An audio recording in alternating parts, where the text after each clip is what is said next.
Hello, my name is Ran, and this is the Flow Artist Podcast. Every episode, we speak with inspiring movers, thinkers, and teachers about how they find their flow, and much, much more. My co-host Joe Stewart and I would like to honour the elders of these wisdom traditions of yoga and mindfulness from India and Asia. We also wish to honour the traditional custodians of the land where this podcast is recorded, the Wurundjeri people of the Kulin Nation. I hope you're well. We're back from our break. It's been a busy few weeks. I'll talk about that a little later. But Joe and I are really excited about the guests we have coming up, as well as our guest today.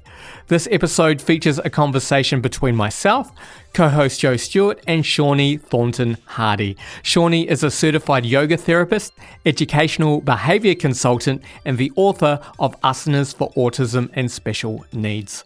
Shawnee specialises with working with neurodiverse children and adults, and we were pretty excited to speak with her on this topic. It's just one of the aspects of yoga we've started to learn more about. Joe and I have just started doing accessible yoga training with Jivana Heyman and other amazing teachers. We're loving learning from experts in this field that we're so passionate about, and also it's a chance to connect to a global community. We're still in lockdown and it's nice to have something positive to focus on. As I mentioned earlier, we have been busy working on other projects, including one that we've just launched called Thrive Northside. It's not 100% related to yoga, but it is a way that we can help support independent businesses in our local community. We're sharing stories of local businesses and the people behind them, creating a directory of support services, and sharing articles about sustainability, digital marketing, and more. This is made possible with a grant from Darebin Council, and if you're based in this area, we would love to hear from you. You can find us on Instagram, Facebook, and via our new website, thrivenorthside.com. I'll leave a link to all of these in our show notes. This episode was brought to you by our sponsor, Yoga Australia, registering teachers and training courses to ensure that everyone in Australia has access to quality yoga teachers. All right, let's get into our conversation with Shawnee Thornton Hardy. All right, Shawnee, thank you so much for catching up with us today. It's marvellous to get the chance to speak with you. Perhaps we could start with you just telling us a little bit about your background and where you grew up. Sure. I first just want to say thank you so much for having me on your podcast and just giving me an opportunity to share. I have an interesting story behind my background and how I grew up. I actually grew up in the mountains in Montana in a little round house with my mother, my father, and my two brothers with no electricity or running water. So it's a very unique experience, unique way of growing up, just surrounded by nature, and lived in that home in the mountains of Montana until I was about 13. So really found a deep connection to nature and deep connection to the outdoors through my experience and growing up in that way. And was yoga also a part of that, or did you discover yoga later?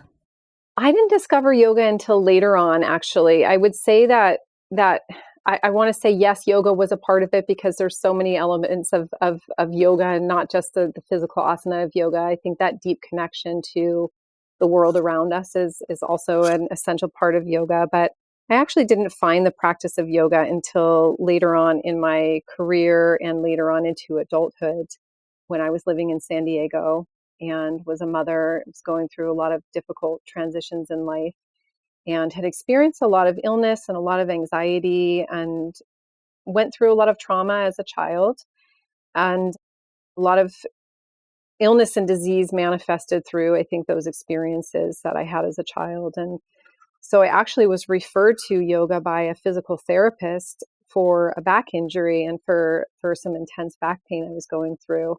And then took my first yoga class, and that was just really the beginning of it all, was taking that first class and just noticing and experiencing and feeling into my body and just feeling a sense of peace for that period of time. That was how I found yoga, or how yoga found me.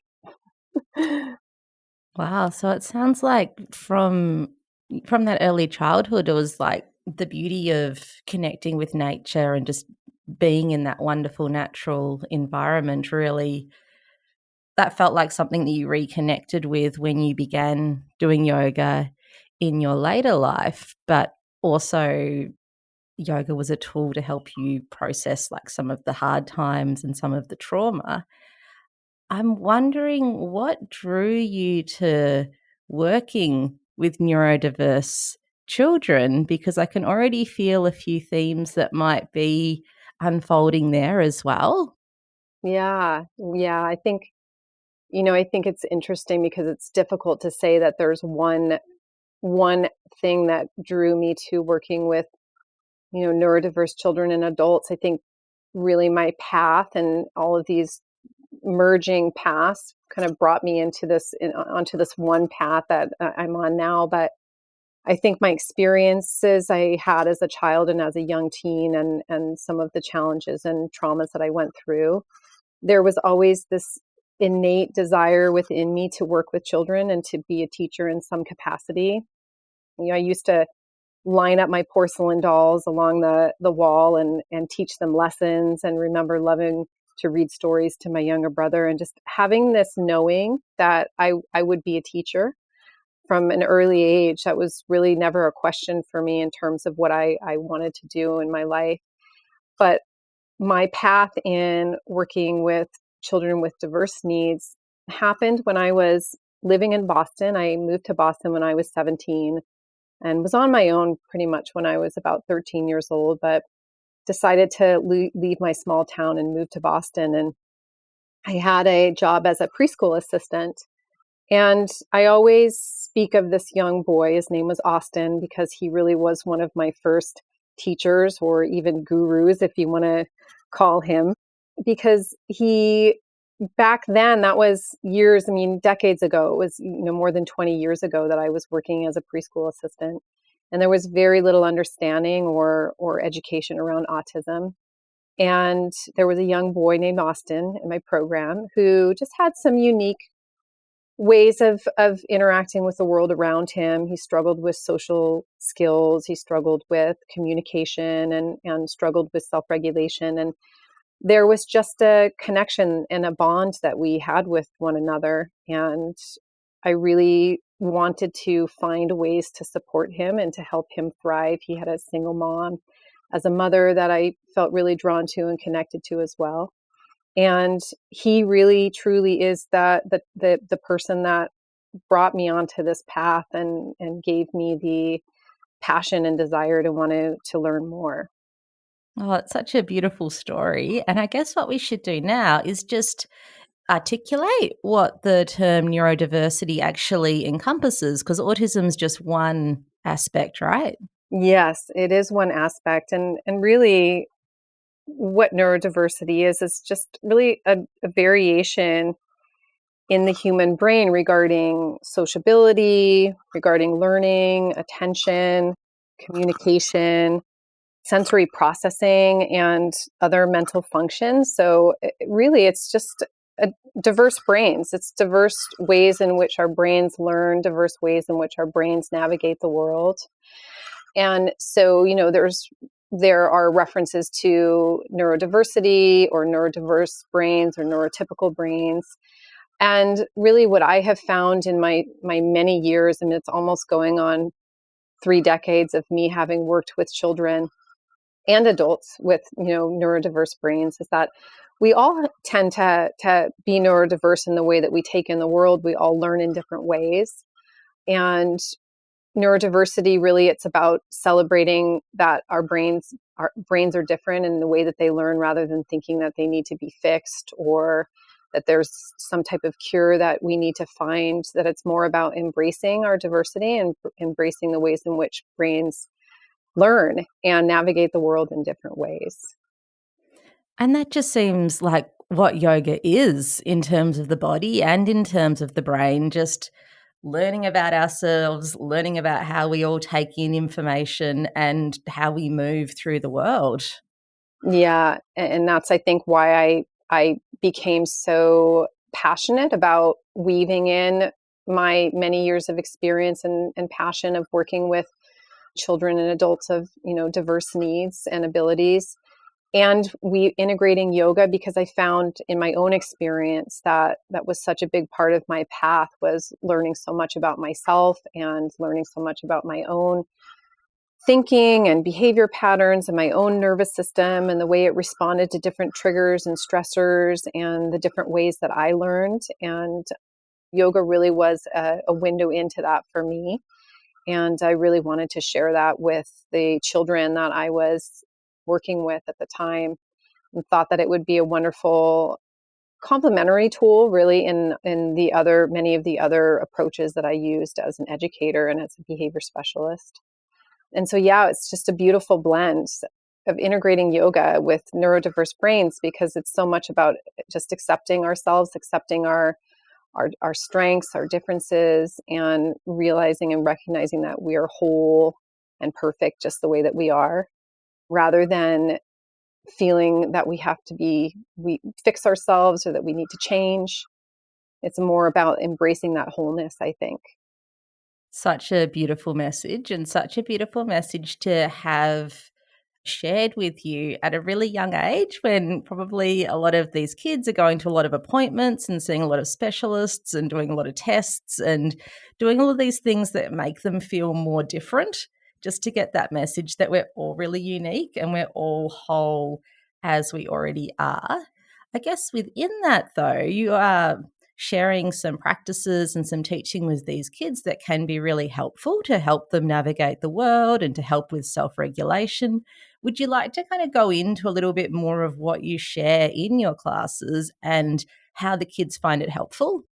Yeah, there's so many ways that using yoga as a kind of a tool or support for self-regulation, there's so many different ways that it can be helpful. But I think some of the primary ways that yoga is supportive is, one, by just getting children to be connected to their bodies. We know we're learning so much more about trauma, and we're learning so much more about stress, and how when we are in a heightened state of stress, or when we've maybe experienced significant traumas, and I do look at many of these children as having had experienced trauma in their life, they're navigating a world that they're very sensitive to, that on a social level, maybe they don't feel accepted. And so they have their own level of trauma that they may have experienced. And so the foundation is really helping them to get in tune and connected to their bodies. So the first is just body awareness, and getting a sense of embodiment of I'm here is my body, this is me, I'm here in this space. Also, many people with neurodiverse brains can really struggle with sensory processing or sensory integration, and have heightened sensitivity to sensory stimuli, internal or external, or have maybe not even be able to feel those sensory experiences, so they can be hyper or hypo, under, or over responsive. And so yoga can be a wonderful way to kind of teach them how to be the pilot of their own planes, and really learn how to upregulate or downregulate their nervous systems, tune into what's going on internally, just building that interoception and that awareness of, what are the sensations that I'm feeling internally. And we know that self-awareness is the foundation of self-regulation, right? So we first have to have that self-awareness, that connection, that capacity or ability to tune in. And then we can learn how to regulate. We can learn how to upregulate or downregulate. So I work a lot with children's nervous systems. All of our nervous systems are different in the way we navigate the world. And it's really about, the way that I think about it is, it's so much about just self-empowerment, getting children to be able to connect to their own internal sensations, pilot their own planes, and be able to develop healthy boundaries around their bodies and their brains and the ways they navigate the world. So using a lot of different breathing strategies, movement that's empowering to them. And that can be different for each individual person, right? So it doesn't necessarily mean that every single specific asana would provide an internal felt sense of being empowered, but just getting them to tune into that and really feel into what what types of poses or breathing strategies feel good to them or feel empowering to them or help them to upregulate or downregulate depending on where they are in their nervous systems. So knowing that in the room you've got all of these different individuals, and as you were saying, some of them might be getting too much sensory input, some of them might be not really connecting with some senses. How do you navigate that as a teacher in the class to kind of give instructions that are clear enough for kids to take in, and knowing that everyone's got a really different sensory experience going on? Are there practices that generally seem to resonate with everyone, or is part of the teaching journey just finding these individual ways that different people can connect to this practice while still kind of keeping enough of a collective whole that it just doesn't become really confusing for everyone? Yeah, that's a great question, and always the challenge, isn't it, with I think in teaching any yoga class, that we are trying to meet the needs of anyone that shows up. And what I always say, even in my trainings that I lead, is that we can't meet every need of every child, but we can meet one need of every child. And so when I have a group of children in front of me, what I try to look at is what is a need that I could meet through the this sequence or through these different breathing strategies.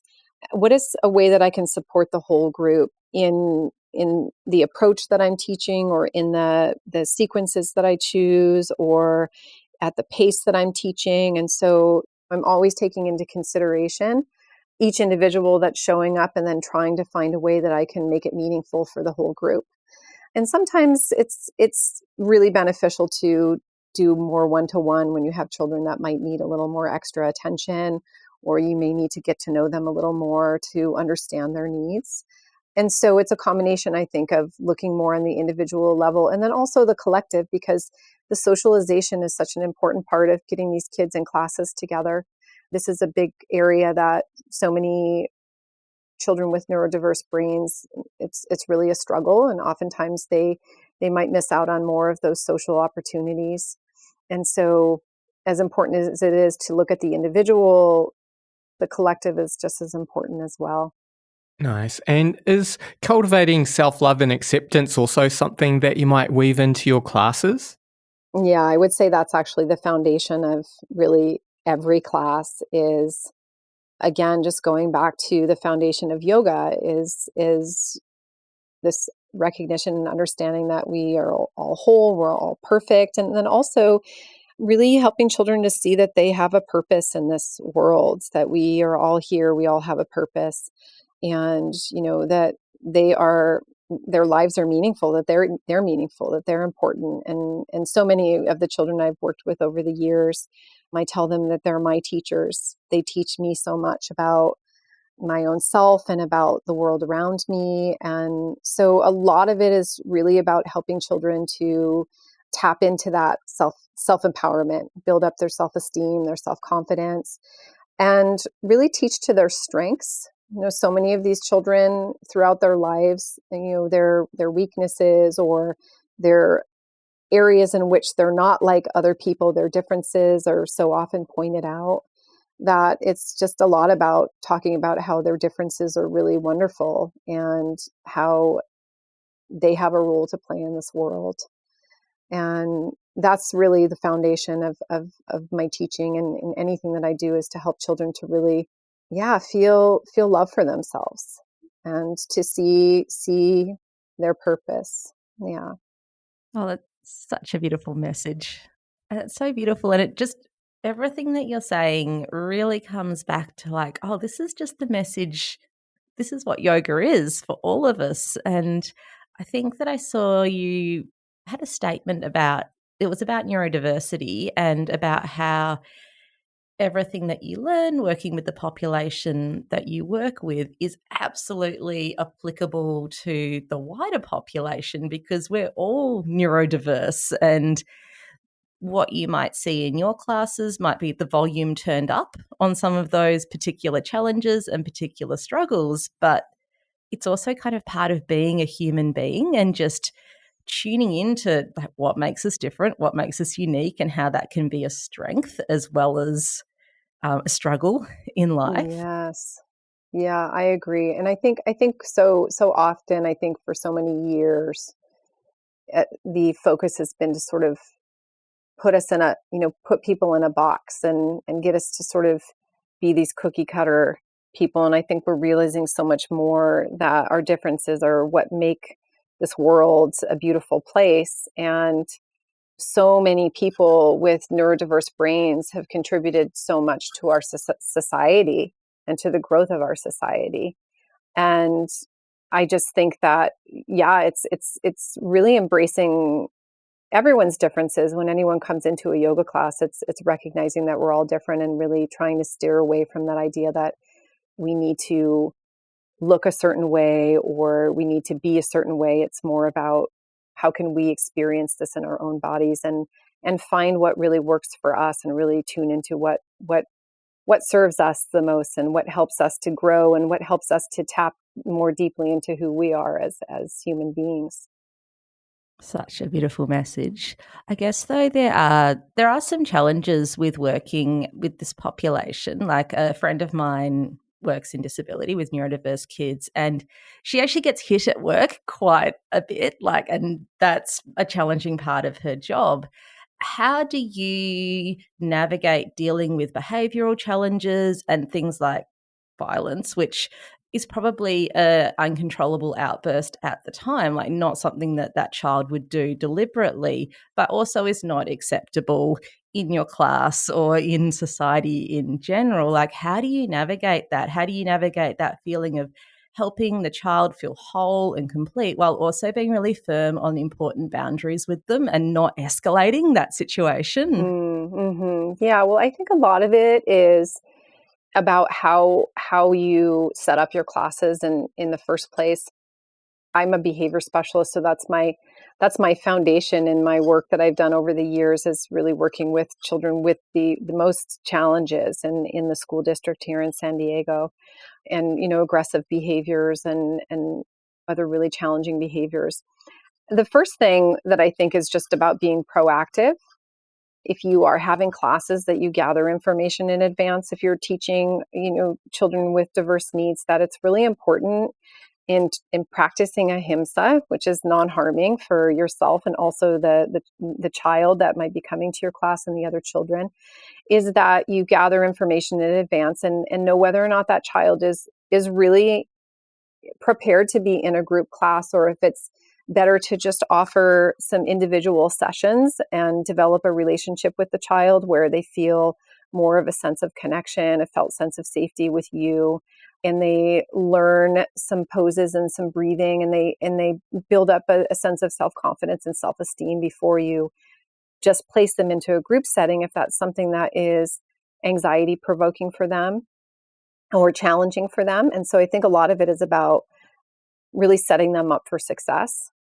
And so oftentimes I always gather information in advance if I'm teaching a class with children with diverse needs, and that is a question I ask, is about aggressive behaviors. And so it's not about wanting to keep that child out of being able to participate. It's more about helping them to have a sense of success, because you don't want for a child to come into a class and for them to then experience a negative experience in the class. If it's something that you could maybe create more of a safe container around at the beginning, and then integrate them into the group setting after you've developed more of a relationship with the child. And so much of behavior is about our own regulation. We are the co-regulators. And so building that foundation of safety and trust and attunement is really helpful. So knowing that information in advance and really having a good idea of whether or not that child is able to be in more of a group setting, or if it's better to start more on an individual basis. And then some of the strategies that I put into place, so much of it is about really teaching to their strengths and finding those things that they are most interested in, maybe even teaching to their interests. Many children with neurodiverse brains oftentimes you find a topic that they're interested in and teach to that topic, and that can really engage them and keep them part of the group. Trying to focus on the positive behaviors or the behaviors that are supportive to them, rather than focusing all the energy on the behaviors that might be unexpected. So it's a really deep topic, the topic on behavior. I would say that it's a lot about scope of practice as well. If you're a person that's used to working with children who have more challenging behaviors, and you feel a sense of confidence in being able to find successful approaches in the class, that's different than if you're a person going into teaching a yoga class and you don't have any background or knowledge around how to best support a child who might have more challenging behaviors. So a lot of it is about education and knowledge and training, and really gathering those tools before just delving into teaching a class with children who might have behaviors, because you really want to set that child up for success. You also want to set yourself up for success as well as a teacher, right? Absolutely. Yeah. And I'm curious, how has awareness around neurodiversity and autism evolved since you began doing this work? Yeah. Oh, it's evolved quite significantly. And I think I get asked this question so often in terms of, I get asked many questions about my thoughts about the prevalence of autism and the increase in numbers. And what I would say, mostly what I've seen has evolved and changed is our awareness around autism. And because we have more awareness, because we have more early intervention or more understanding of how to diagnose a child with autism, there's more awareness around it. So of course the prevalence is going to go up in that sense, right? If we don't have awareness 20 years ago, we don't have the correct ways of really assessing a child for autism, then we're not going to have the same amount of prevalence as we do now, where it's more, it's something that is definitely part of early childhood intervention. I also think there's a lot of awareness just in general in society around autism. We have a lot more voices of adults with autism, and I want to name this, that some individuals with autism like to be referred to as an adult with autism or a child with autism, and some individuals with autism like to be referred to as autistic, like an autistic adult. So I just want to name that right now, because I think that's really important that we honor that different people like to be referred to in different ways. And so if I say an adult with autism, it's just for the use of conversation, but they might want to also be referred to as an autistic adult. So that's just an important clarification that I wanted to make. And I think that there's more media around it. There's more television shows where they're including people with autism. There's a Sesame Street character of a young girl with autism to help educate other children about autism. And so there's just a lot more in our mainstream media. There's a lot more understanding in the education system. There's a lot more understanding in the medical system. If a parent brings their child in and they're having some challenges, that they assess them. So I just think that it's grown so much because people tend to have more awareness around it. Sorry, I'm just curious. Is there a particular reason that people prefer the distinction?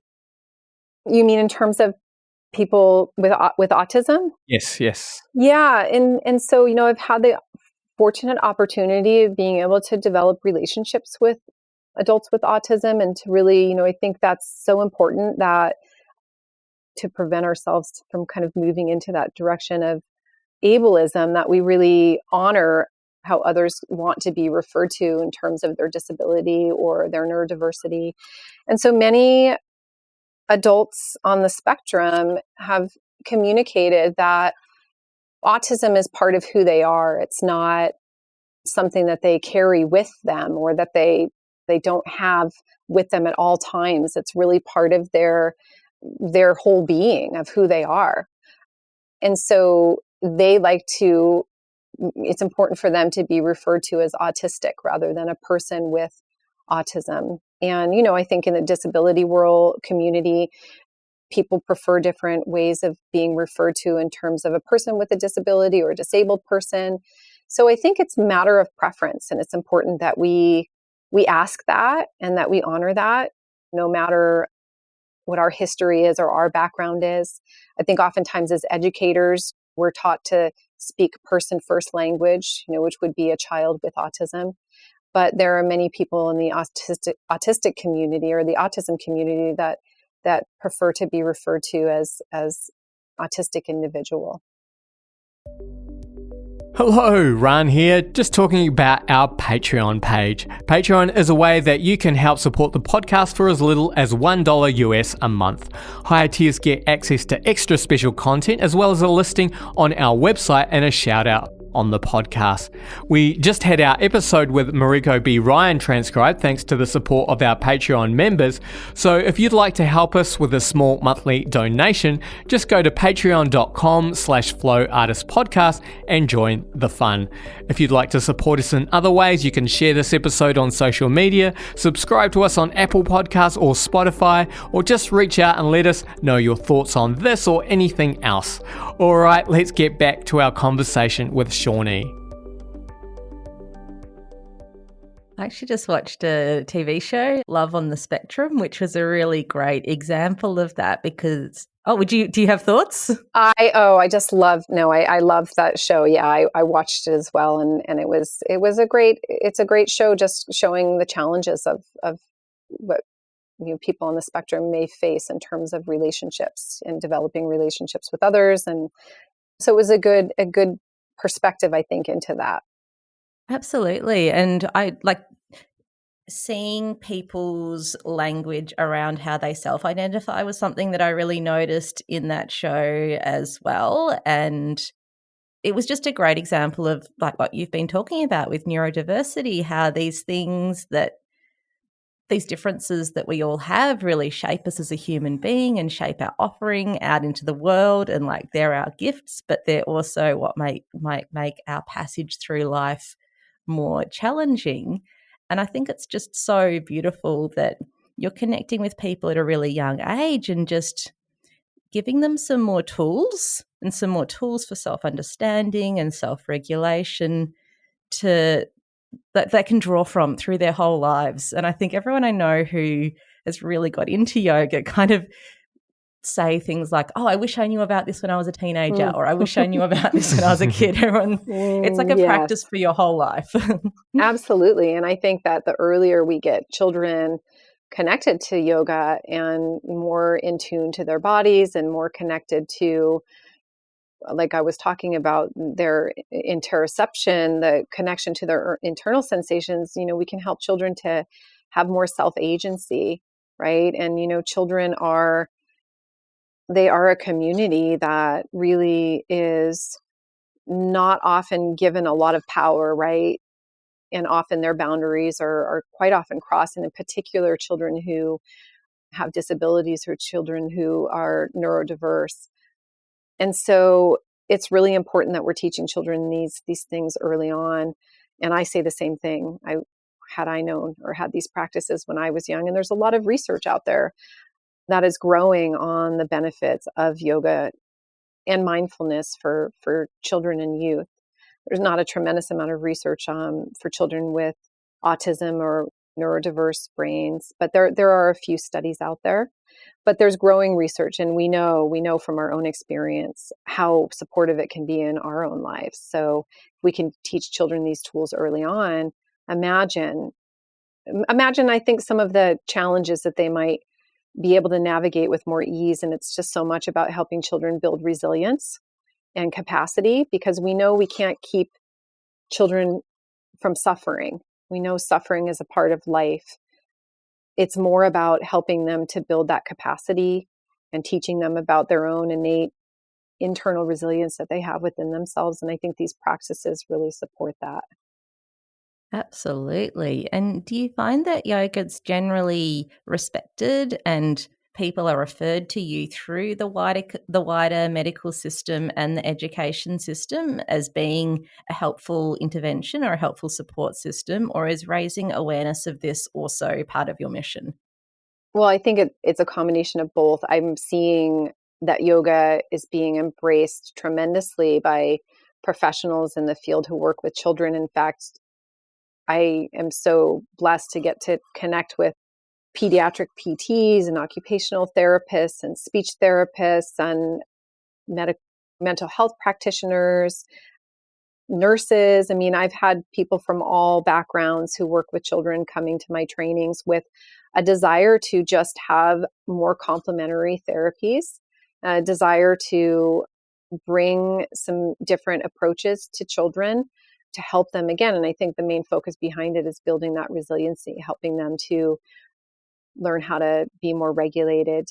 And so many people that come to the training, of course, have experienced yoga in their own lives, but I have many people who come who've never experienced yoga, but just have a very strong interest in finding other modalities. And one of the things I love about yoga is that it's not goal oriented. In so many therapies, a child has a goal and they do these practices or these sessions where they're engaging in more of a kind of goal oriented practice. But with yoga, children are meeting so many milestones and are building in so many gaps in their development through just a natural state of play. And that's what I find to just be so intriguing and wonderful about teaching yoga. So I have people really from so many different backgrounds that are interested in integrating this into their own practices, whatever that might be. So I think there's a great deal of interest, but I also, that is part of my mission, is bringing more awareness and ways in which it can be integrated into so many different therapeutic practices and modalities. So that's a lot of what my trainings are. It's really about empowering people to see how they can weave that into their work that they do with children. And I guess this leads into your other work, because you're not just a yoga teacher, you're the founder of Asanas for Autism and Special Needs and a founder and director of Yoga Therapy for Youth Certification Program, which seem like full-time jobs in themselves. Yeah. Did you always have such a big vision to create these foundations and training programs for teachers, or is it just something that evolved over time as you saw the need? Yeah. Well, I first will just start with saying that I'm just a dreamer and I just have a lot of passion in my heart. And I think it's just been a natural progression. It's never been there's never been a question behind any direction that I've gone. And I really think that that's part of Dharma. It's part of my Dharma and my purpose in this life. I know not everyone is so fortunate to be able to kind of, with such ease, move on that path. But I really feel that every experience I've had in my life, every challenge, every struggle, every triumph has really led me in this direction. It's 2 decades of working as an education and behavior specialist with children, diverse needs, and my yoga training and my passion for learning more about yoga and neuroscience, and really, really having a foundation and understanding around that as well. That's just brought me on this path. I was teaching actually full time and it was a single mom, and really felt like I needed to do something different. I needed to do something more. I wanted to expand this outside of just being in a small classroom. I wanted to be able to actually help this momentum grow.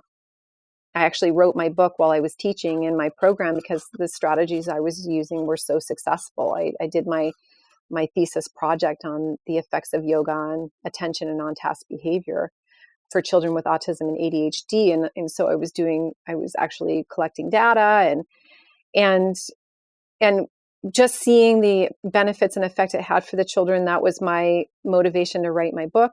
And then I wrote my book and I saw how excited people were about that and wanting to learn more. And I worked as a consultant with parents and other educators. And so it was just natural for me to teach adults as well. And I always knew I wanted to be a teacher. It doesn't matter what capacity I'm teaching. I just love teaching. And so that's really how this all came about. It was just this really natural progression. I did have to take a giant leap and left a 17-year career with benefits and a consistent paycheck, and kind of had to move out of my own way and do it. But I just felt this really strong desire. And now I'm so grateful because I do get to have a wider impact. I get to teach and share with adults who bring this into their community. And I think that's the greatest way to help this expand, is by passing those tools on to others so they can bring it into their own community and share it with the families and children in their area. So I'm really grateful. And somehow it was just a natural progression in that way. That sounds so beautiful. And hearing you talk about it, it sounds like it just unfolded. But I imagine it was a lot of hard work. And because so much of what you do is about self-regulation and modeling that self-care, I don't think you could do the work that you do if you showed up flustered because you'd just been answering emails, or not slept because you'd been writing your book or looking after your own kids. So you must have really had to draw on those self-regulation and planning and life management skills to bring all of this to fruition. Well, I'm always going back to that. And I have to say that I am still working on all of those things, just like everyone else, in terms of balancing my life and managing my time wisely. But I really had a vision of how I wanted to create my life, how I wanted to live my life, what I wanted to spend my energy doing. And I spent at least 2 years meditating on that and visualizing and manifesting and imagining. So it was a lot of intention that I put into that. So it wasn't just an overnight leap. There was a lot of me really sitting with it and seeing how I felt about it. But it's a lot of work. It definitely is a lot of work. But I feel like when you do work that is from your heart, it doesn't feel the same. There's not the same level of, I think, exhaustion that you get from maybe doing something that's not as in alignment with your heart. So, but yeah, it's hard work. It continues to be hard work to own your own business and to yeah, stay regulated through everything. I think the biggest challenge is staying regulated. And, I've had a lot of actually really significant trauma happen in the last 4 years. And so it's always coming back to my own practice and coming back to myself, because I think we can't do this work if we're not taking the time for our own self-care and our own self-reflection and our own sitting with our own feelings and learning how to be with our own selves, right? So, that's something I say so much in the trainings, is that we need to be doing our own practice, whatever that might be. Someone's practice of yoga might not be a physical asana practice. It may be gardening. It may be spending time reading. It may be spending time in nature, whatever it might be, but that we fill our cup. And so that is something that I definitely continue to come back to. It's not always easy, and I'm certainly not. I haven't mastered that. Still human. But I'm working on it. It's a work in progress. And that's just brought to mind something else that we were just briefly chatting about before we started the interview, how much life has changed now that we're all living through a global pandemic, and how all of this work has had to go online. And for me personally, I find teaching online a lot more tiring and energetically draining than I did find teaching in person. And I'm teaching adults. So I can only imagine what it would be like with all of the extra sensory layers that you would bring into a physical practice, that you would be like all of these other tools that you can draw from, and now you're teaching from a screen. Would you like to talk a little bit how your work and your life and your teaching has changed? Yeah, I would say I'm not as much teaching group classes right now because my focus is so much more on trainings. And so I have not been having to pivot so much with teaching children through group classes, although I have done some recordings and classes for different organizations and that type of thing to share. I do private sessions, and it's definitely more challenging in that sense to navigate technology. I was just talking before we started the interview about really feeling that connection to the resonance of the room and the people or the person in front of you, and being able to be in the same space with each other.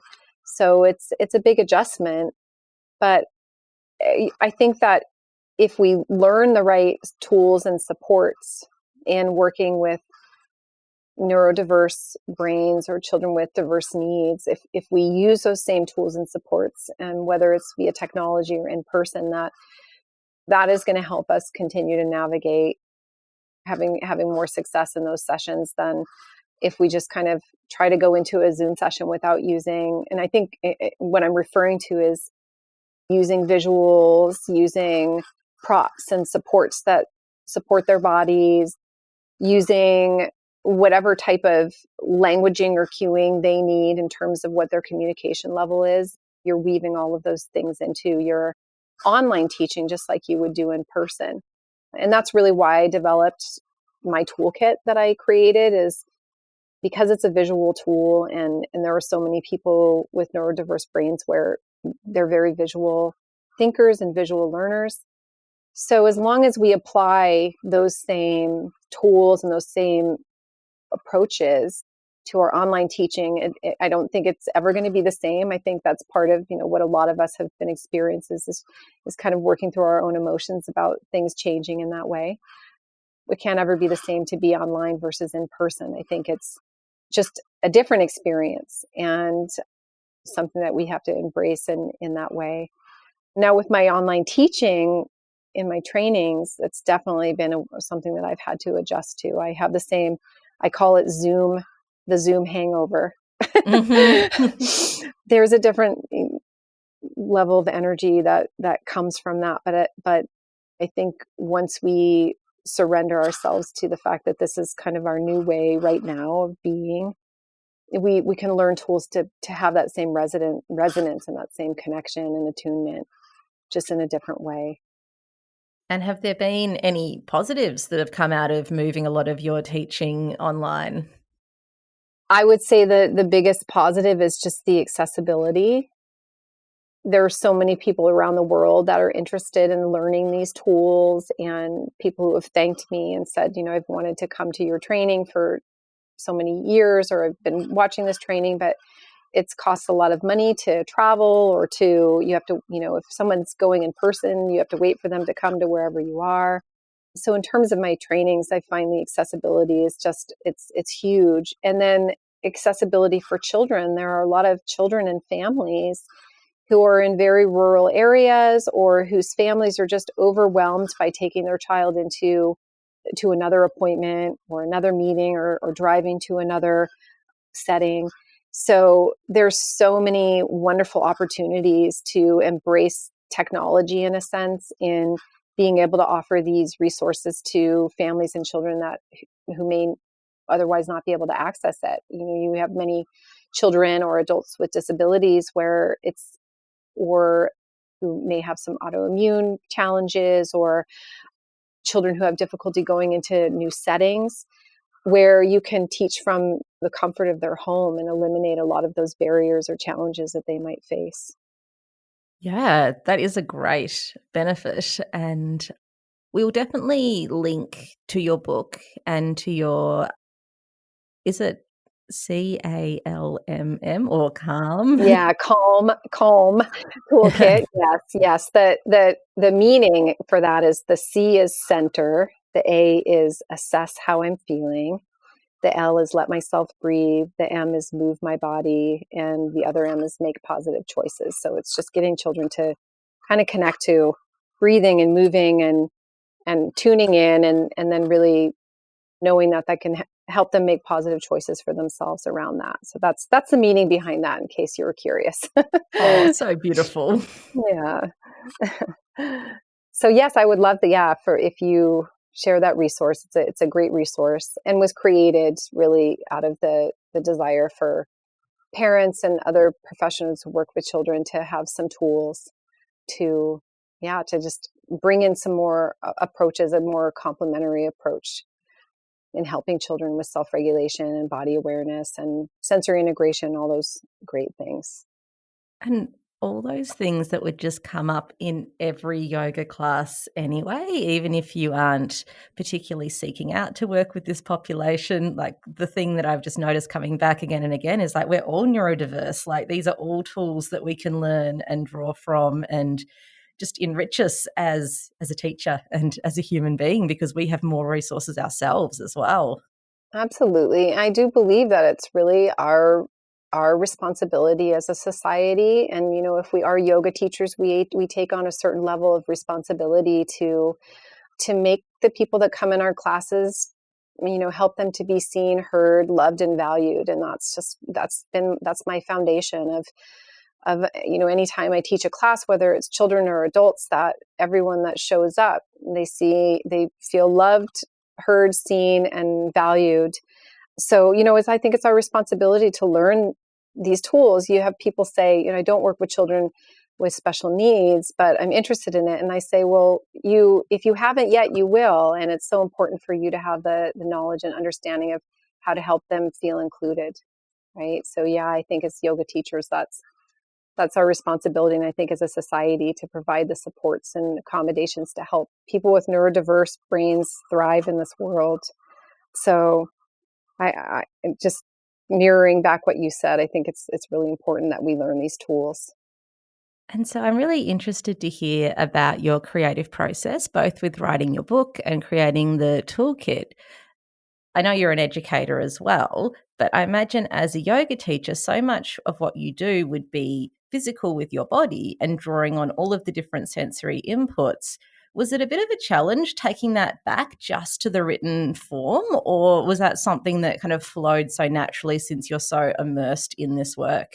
Yeah, again, I think so much about it is just I love writing. So I've always written since I was a child. So writing was a natural thing to me. And as an educator and working in special education, I always had to create my own resources. It was like when you work in that environment, there's no resources out there. There's no textbooks. There's no curriculum designed to meet all the needs of the children that you work with. And so, I've created curriculum really my whole career. And so I think it was just a natural progression for me to feel a sense of confidence and the ability to do that, just because it's something that I've been doing for so many years. And I've always had this belief as an educator, if it's not available to you, if the resource isn't there, then you just have to create it yourself. And so, that's really, I think it came more out of a need for me, in a sense, to create some curriculum that was in alignment with what I was teaching, which was basically that we should be providing visual tools, supports and auditory and tactile and all of these things that help children feel more of a sense of embodiment, because we have kids that learn so many different ways, that we really should be providing those supports that help them feel successful and help them to understand and process what we're teaching. So it was a really natural progression. It wasn't easy. Like I said, I was working full time. I was building this business. I was a single mama, and I was writing a book on the side. In your spare time? In my spare time. So yeah, now when I work on a project, I think back to that and I think, okay, you have nothing to complain about. Just think about that time you got through that one period of time in your life when you actually wrote a book during that time. So yeah, it's my love of, I love creating curriculum. I love writing.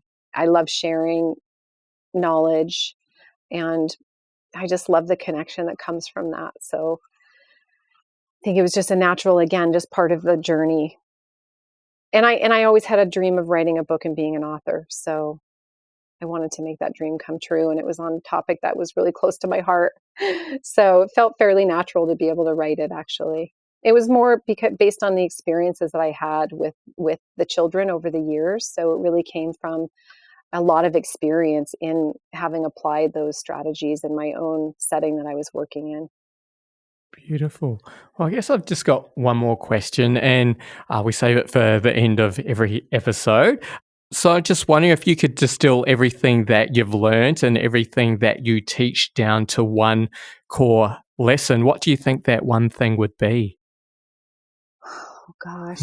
Well, a word comes to mind, and I think it's just compassion. Compassion for ourselves and compassion for other people. I think when we come from that lens, it just opens our mind and our hearts to our differences as human beings, and just helps us feel more connected to other people. And I think it's important for us to recognize differences, because for many people that's how they identify as being different. But it's also important for us to just have an understanding that we're all human. We're all connected in some way, and if we can come from a compassionate lens, I think it just changes our whole outlook in the world, and changes our relationships with other people, and changes how we feel about ourselves. So I would say that's probably the deepest kind of life lesson or word, or whatever you might say that applies to my life and my work. I think when we come from compassion, we can't judge other people if we're in a place of compassion, and we can't judge ourselves if we're in a place of compassion as well. So it's constantly working with our own compassion for ourselves, and that brings about that compassion for other people in the world. Oh, such a beautiful practice to embrace no matter what we're doing in our lives. And thank you so much for sharing that beautiful message and sharing everything that you've shared today and all the wonderful work that you do in the world. I've really loved hearing about it and speaking to you. Is there anything that you wanted to share before we close off? No, I just want to say thank you again for letting me share, and for allowing me to just speak about my work, and also I think just the message that anyone can do yoga. I think that's the main message, is that it's there's a lot of preconceived ideas about it out there, but if we share these tools and these supports, and we teach to neurodiverse brains, then we can make it accessible to anyone. So it's just my last message. Absolutely. Thank you so much for having me on. Our thank you for pleasure. joining us. Yeah, thank you so much. Yeah, and you guys take care there in Australia. It's one of my favorite countries. Thanks. I love it. I love it. I love the people. I love the land. I love everything about it. So wishing you all well. Oh, hopefully there'll be a time when you can come back and visit. I know. I know. I'm imagining, envisioning, dreaming of all the places that I want to travel to and travel back to. So I hope you enjoyed our conversation with Shawnee. We both learned so much, and we are really inspired by her approach. For our next episode, we're speaking with Daisy from Feel Free Yoga. Daisy is a queer Māori woman on Gadigal land in Sydney and teaches queer and trans and BIPOC yoga classes online. Her Instagram profile, Daisy Bossy Baddie, is fun, colourful and welcoming to all, as is Daisy. Look out for her episode in 2 weeks' time. Our theme song is Baby Robots by GoSoul and is used with permission. Get his music from gosoul.bandcamp.com. Thank you so much for listening. Joe and I really appreciate you spending your precious time with us. Aroha nui, big, big love.